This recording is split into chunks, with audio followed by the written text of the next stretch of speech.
Hello అండి, welcome back to my channel. ఈరోజు రీడింగ్లో మీ పర్సన్ ట్రూ ఫీలింగ్స్, మీ ట్రూ ఫీలింగ్స్ అండ్ మీరు తీసుకోబోయే నెక్స్ట్ యాక్షన్ ఏంటి అనేది చూద్దాం. అండ్ ఇది ఒక general, collective and timeless reading. ఈ రీడింగ్ మీరు ఎవరి కోసమైనా ఎప్పుడైనా చూడొచ్చు. ఈ వీడియో మీ దగ్గరికి చేరే టైంకి మీకున్న సిచ్యువేషన్కి ఈ రీడింగ్ రెజొనేట్ అవుతుంది. రెజొనేట్ అయిన పాయింట్స్ తీసుకోండి, రెజొనేట్ కాని పాయింట్స్ వదిలేయండి. ఓకే, సో ఇక్కడ మీ పర్సన్ ప్రజెంట్ మీకు పంపించే మెసేజెస్ మీద కాన్సన్ట్రేట్ చేస్తున్నారు.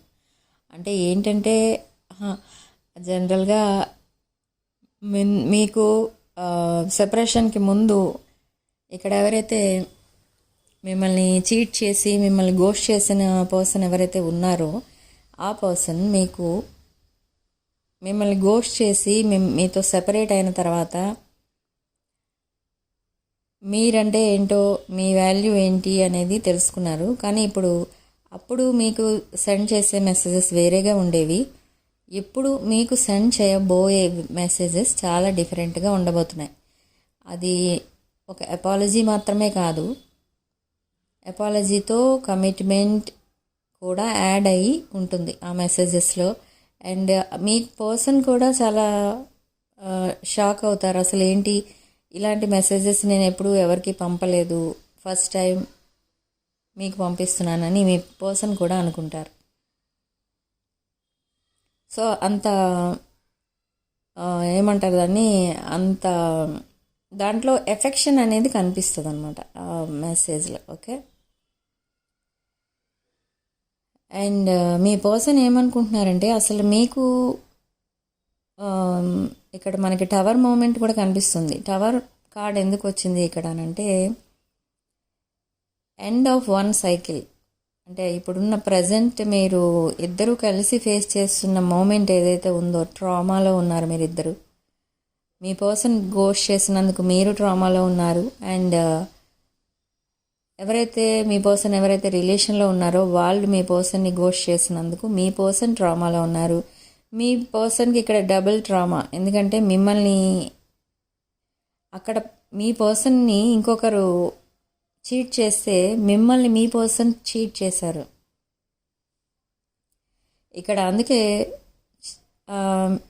మీ పర్సన్ ఎవరైతే చీట్ చేశారో వాళ్ళైతే బాధపడట్లేదు అలా చేసినందుకు. బట్ మిమ్మల్ని చీట్ చేసినందుకు మీ పర్సన్ ఇప్పుడు బాధపడుతున్నారు. సో ఇక్కడ డబుల్ పెయిన్లో ఉన్నారు మీ పర్సన్. సో ఇప్పుడు ఆ మూమెంట్కి అది టవర్ మూమెంట్ అనమాట. అంటే ఆ మూమెంట్ ఏదైతే ఉందో ఆ సైకిల్ ఎండ్ అవ్వబోతుంది అండ్ న్యూ సైకిల్ బిగిన్ అవ్వబోతుంది. ఓకే, సో ఇప్పుడు నెక్స్ట్ ఏంటంటే, నెక్స్ట్ మీరు తీసుకోబోయే నెక్స్ట్ యాక్షన్ ఏంటి అని అంటే విదిన్ 1 or 2 weeks మీ దగ్గరికి ఒక apology message with commitment and proposals and future plans ఇవన్నీ కూడా వస్తాయి మీ దగ్గరికి మెసేజెస్లోనే. అండ్ తర్వాత మీకు కాల్స్ అండ్ రీయూనియన్ కూడా దగ్గరలోనే ఉన్నాయి. కాల్స్లో మీరు ఎక్కువ టైం మాట్లాడుకోవడం, తర్వాత రీయూనియన్ ప్లాన్స్, ఇంకా అక్కడికి వెళ్దాం ఇక్కడికి వెళ్దామని మీరు కలిసి జర్నీ చేసే ప్లాన్స్ కూడా వేసుకుంటారు. ఓకే, అండ్ ప్రాపర్టీ కొనుక్కునే ప్లాన్స్లో కూడా చాలామంది ఉన్నారు. అండ్ ఇంకొకటి ఏంటంటే మీ పర్సన్ ఇక్కడ మిమ్మల్ని హర్ట్ చేసినందుకు చాలా రిగ్రెట్ అయితే ఫీల్ అవుతున్నారు. ఇంకొకటి ఏంటంటే మీ పర్సన్ మీకోసం వాళ్ళ క్లోజ్ ఫ్రెండ్స్ అండ్ రిలేటివ్స్ కూడా ఉంటారు, కొంతమంది క్లోజ్గా ఫ్రెండ్లీగా ఉండేవాళ్ళు. అలాంటి వాళ్ళ దగ్గర మీకోసం మీ ఫొటోస్ చూపించి డిస్కస్ చేస్తున్నారు. అసలు ఈ రిలేషన్ని ముందుకు తీసుకెళ్ళనా వద్దా, లేదా మళ్ళీ ఏదైనా ప్రాబ్లం వస్తుందా, సొసైటీ ఏమనుకుంటుంది, ఇవన్నీ కూడా థింక్ చేస్తున్నారు. ఇంకొకటి ఏంటంటే ఇక్కడ చాలామందికి ఏజ్ డిఫరెన్స్ ప్రాబ్లం చాలా ఎక్కువగా ఉంది. అండ్ క్యాస్ట్, రిలీజన్ ఇవన్నీ కూడా డిఫరెన్సెస్ ఉన్నాయి. ఏజ్ డిఫరెన్స్ ప్రాబ్లం ఏదైతే ఉందో వాళ్ళు సెపరేషన్ టైం వరకు ఏజ్ డిఫరెన్స్ని కన్సిడర్ చేశారు. బట్ ఇప్పుడు రీయూనియన్ అవుదామని అనుకుంటున్నారు కాబట్టి ఇప్పుడు ఏజ్ డిఫరెన్స్ ఏదైతే ఉందో అది కానీ, క్యాస్ట్ కానీ, రిలీజియన్ కానీ ఇవేవి కూడా కన్సిడర్ చేయట్లేదు మీ పర్సన్. అసలు మీ పర్సన్ మైండ్లో అవన్నీ డిఫరెన్సెస్ ఇప్పుడు లేవు. ఓకే, మీ పర్సన్కి ఇక్కడ హార్ట్ చక్ర అయితే ఓపెన్ అయింది రీసెంట్లీ. సో అందుకే ఫీలింగ్స్ అన్నిటినీ ఎక్స్ప్రెస్ చేయాలి అని ప్లాన్ చేస్తున్నారు. అంటే ఎప్పుడైతే మీకు మెసేజ్ చేయడం స్టార్ట్ చేస్తారో, కాల్స్ అండ్ మెసేజ్ కమ్యూనికేషన్ ఎప్పుడైతే స్టార్ట్ చేస్తారో, అప్పుడు తన ఫీలింగ్స్ అన్నిటినీ ఎక్స్ప్రెస్ చేయడానికి ఆ మెసేజెస్ కూడా ముందే రాసి పెట్టుకుంటున్నారు. మీకు ఎలా పంపించాలి, ఏం పంపించాలి అన్న మ్యాటర్ మొత్తం సేవ్ చేసి డ్రాఫ్ట్లో పెట్టుకుంటున్నారు. సో ఇలాంటివన్నీ చాలా మీకు షాకింగ్గా అనిపించవచ్చు. ఏంటి అసలు మీ పర్సన్ ఏంటి ఇంతసేపు కాల్ చేయడం ఏంటి, ఇంతసేపు కాల్లో మాట్లాడటం ఏంటి, ఇంతసేపు చాట్ చేయటం ఏంటి అని మీకు కూడా చాలా షాకింగ్గా ఉంటుంది. సో అంత చేంజెస్ అయితే కనిపిస్తాయి మీ పర్సన్లో. మీ పర్సన్ చాలా మారిపోయారు. అసలు చెప్పాలంటే ఇక్కడ చాలా చేంజెస్ అయితే వచ్చాయి మీ పర్సన్లో. అండ్ మిమ్మల్ని ఎప్పుడైతే మీట్ అవుతారో అప్పుడు మీ దగ్గరికి ఒక గిఫ్ట్తో వస్తున్నారు. ఇక్కడ మోస్ట్లీ నాకు రింగ్ అయితే కనిపిస్తుంది. రింగ్ గిఫ్ట్గా ఇచ్చే ఛాన్స్ అయితే కనిపెడుతుంది. అండ్ ఇంకా ఏమనుకుంటున్నారంటే మీకోసం అసలు మిమ్మల్ని ఎవరితోనూ కంపేర్ చేసి చూడలేమన్నమాట. అంటే మీలాంటి మంచివారు అసలు ఇంకెప్పుడు తన లైఫ్లో ఇప్పటి వరకు అయితే కనబడలేదు. అండ్ ఇంకెప్పుడు కనబడరు కూడా అని అంత వాల్యూ ఇస్తున్నారు మీకు. సో మీకు అంత వాల్యూ ఇప్పుడు సడన్గా ఎందుకు వచ్చింది అని అంటే మిమ్మల్ని కంపేర్ చేసి చూశారు ఒకప్పుడు అందరితో. తనకి ఎవరైతే తెలుసో వాళ్ళందరితో కంపేర్ చేసి చూస్తే అసలు మీరు ఒక ఎంప్రెస్ లాగా కనిపిస్తున్నారు. ఒక nurturing energy, caring energy, pampering అవన్నీ మీ దగ్గరే చూశారు మీ పర్సన్, ఇంకెక్కడ చూడలేదు. ఈవెన్ ఫ్యామిలీ మెంబర్స్ కూడా మీ పర్సన్కి ఎప్పుడూ అలా చూడలేదు కనీసం. మీ పర్సన్కి కనీసం హెల్త్ ప్రాబ్లమ్స్ వచ్చినప్పుడు కూడా మీ పర్సన్ ఇంట్లో వాళ్ళు ఆర్ ఫ్రెండ్స్ ఎవరు కూడా కనీసం హెల్ప్ చేయలేదు. అండ్ అట్లీస్ట్ ఎలా ఉన్నారు అని కూడా అడగలేదు మీ పర్సన్ని.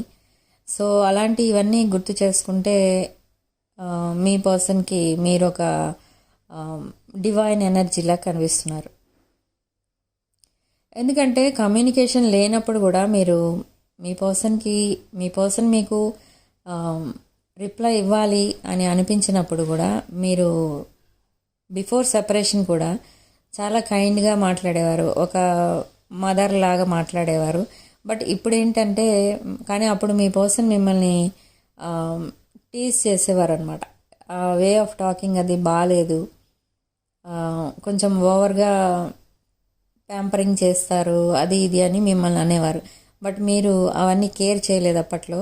బట్ మీ పర్సన్ అవన్నీ వాళ్ళ ఫ్రెండ్స్తో చెప్పుకొని నవ్వడం అలాంటివన్నీ జరిగాయి అప్పట్లో. బట్ మీకు తెలిసినా కూడా మీరు పట్టించుకోలేదు. తర్వాత సెపరేషన్లో కూడా మీరు మీ నెంబర్స్ బ్లాక్ చేసి లేనప్పుడు మీరు మిమ్మల్ని గోస్ట్ చేసినా కూడా మీరు మీ పర్సన్ని కేర్ తీసుకునేవారు. అంటే తింటున్నారా లేదా, ఏం చేస్తున్నారు, హెల్త్ ఎలా ఉంది, ఇవన్నీ కూడా మీరు అడుగుతూ ఉండేవారు. కానీ మీ పర్సన్ ఎప్పుడూ రిప్లై ఇవ్వలేదు. సో అవన్నీ గుర్తు చేసుకొని ఒక్కొక్కసారి చాలా ఎమోషనల్ ఫీల్ అవుతూ ఉంటారు మీ పర్సన్. అండ్ మీరు పంపించిన మ్యూజిక్ అదంతా వింటూ ఉంటారు. ఎప్పుడు మిమ్మల్ని గుర్తు చేసే కొన్ని సాంగ్స్ ఏవో వింటూ ఉంటారు మీ పర్సన్. ఆ సాంగ్స్ వింటూ మీతోనే కలిసి ఉన్నట్టుగా ఫీల్ అవుతూ ఉంటారు మీ పర్సన్. సో ఇక్కడ మీరు ఎప్పుడో సెండ్ చేసిన మెసేజెస్ అవన్నీ కూడా మీ పర్సన్ సేవ్ చేసి పెట్టుకున్నారు. అవి కావాలని సేవ్ చేసుకున్నవి కాదు, బై మిస్టేక్ ఫోన్లో సేవ్ అయ్యాయి. బట్ ఇప్పుడు వాటికి వాల్యూ పెరిగిపోయింది. ఏంటి అని అంటే వేరే రిలేషన్లో ఎవరితో అయితే ఉండేవారో ఇది వరకు, ఇప్పుడు ఆ రిలేషన్ కట్ అయింది. కట్ అయిన తర్వాత మీరు పంపించిన మ్యూజిక్స్, మీరు ఇచ్చిన గిఫ్ట్స్ ఇవన్నీ కూడా చాలా వాల్యుబుల్ అయిపోయాయి మీ పర్సన్ మైండ్లో. ఎందుకనంటే మిమ్మల్ని ఎంత చీట్ చేసినా గోష్ చేసినా మీరు మీ పర్సనే గ్రేట్ అన్నట్టు ఉంటున్నారు. ఇప్పుడు ఆ వాల్యూ తెలుసుకున్నారు. అసలు మీరు అంతా ప్యాంపరింగ్ చేసినా కూడా, మిమ్మల్ని అంత గోష్ చేసినా, చీట్ చేసినా, మిమ్మల్ని హర్ట్ చేసినా మీరు ఎప్పుడూ మీ పర్సన్ని తప్పు పట్టలేదన్నమాట. సో అయినా కూడా మీ పర్సన్ మీకు దూరంగా ఉండాలనే చూశారు. బట్ ఇప్పుడు ఏంటంటే అసలు అలా చేయడం ఒక మనిషి వల్ల అయ్యే పని అయితే కాదు. అందుకనే మిమ్మల్ని ఒక డివైన్ ఎనర్జీ అంటారు. ఎందుకంటే మీకు ఎన్ని వేషాలు వేసినా ఎక్స్క్యూజ్ చేసేస్తున్నారు మీరు. సో అలాంటిది ఒక కామన్ మ్యాన్ అయితే చేయలేరు. ఈ రోజుల్లో అయితే అసలే జరగదు. సో అంత మంచి క్వాలిటీస్ ఉన్న మిమ్మల్ని వదులుకోవడానికైతే ఇష్టపడట్లేదు మీ పర్సన్. లైఫ్ లాంగ్ మీతోనే ఉండాలని, మిమ్మల్ని ఒక మ్యారేజ్ మెటీరియల్ లాగా, ఒక లైఫ్ పార్ట్నర్ లాగా చూస్తున్నారు. డివైన్ కౌంటర్ పార్ట్ లాగా చూస్తున్నారు మిమ్మల్ని. ఓకే, మీరిద్దరూ కూడా ఒక divine masculine and divine feminine energies. మీరు soulmate, past life connection, twin flame, ఇవన్నీ కూడా మీరే అసలు. సో అందుకే ఎన్ని ప్రాబ్లమ్స్ వచ్చినా మళ్ళీ మీరిద్దరూ కలిసే ఉంటారు. ఇదే లాస్ట్ సెపరేషన్ మీ లైఫ్లో. ఇంకెప్పుడు మీరు సెపరేట్గా ఉండే ఛాన్స్ అయితే లేదు. ఇక్కడ ఎవరు మీ మధ్య వచ్చే ఛాన్స్ కూడా లేదు. ఓకే,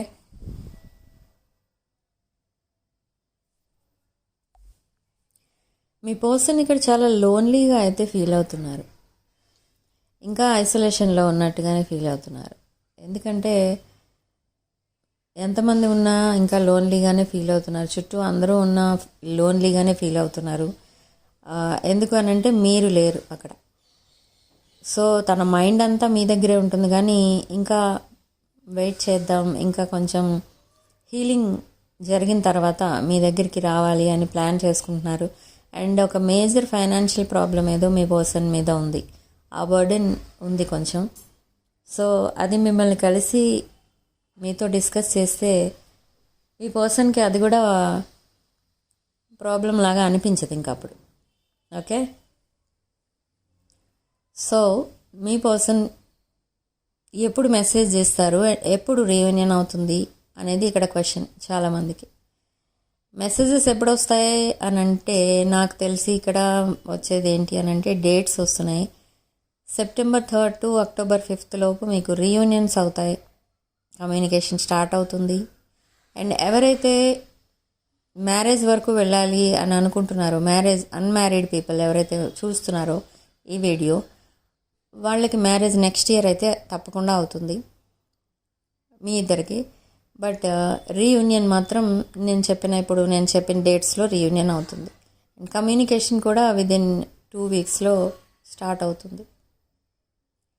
సో ఆ డివైన్ టైమింగ్ కోసం మీరు వెయిట్ చేయండి.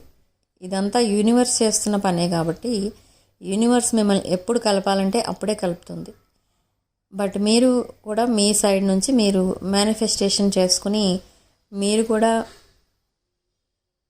ఈ రీయూనియన్కి మీరు కూడా మీ వైపు నుంచి మీరు హార్డ్ వర్క్ చేయాలన్నమాట. అంటే మేనిఫెస్ట్ చేసుకోండి.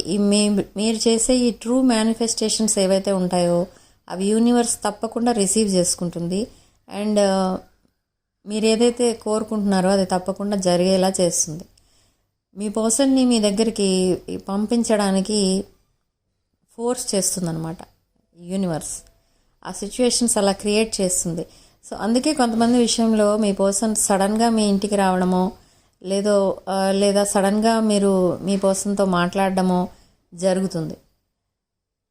సో చాలామంది విషయంలో ఇదైతే తప్పకుండా జరుగుతుంది. నాకు చాలామంది కాల్స్ ఆర్ మెసేజెస్ చేసి చెప్తున్నారు ఇలా జరిగింది అండి.